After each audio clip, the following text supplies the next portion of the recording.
Good morning. Summer special bulletin high ગરમી સાથે હું પ્રિયંકા. સૌથી પહેલા વાત આજની આગાહીની. આજે ગીર સોમનાથ, અમરેલી, ભાવનગર, પંચમહાલ, દાહોદ, નર્મદા, ભરૂચ, સુરત, તાપી, ડાંગ, નવસારી અને વલસાડમાં ગાજવીજ સાથે વરસાદ પડી શકે છે. આ 12 જિલ્લામાં 30 થી 40 કિલોમીટરની ઝડપે પવન ફૂંકાઈ શકે છે.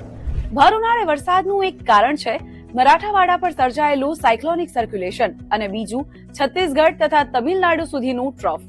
હવા જ્યારે હળવા દબાણવાળા ક્ષેત્ર તરફ ઘૂમે ત્યારે સાયક્લોનિક સર્ક્યુલેશન સર્જાય છે અને હળવા દબાણવાળા ક્ષેત્રમાં પ્રવેશેલી હવાથી હવામાનમાં જે બદલાવ આવે તેને ટ્રફ કહેવાય છે.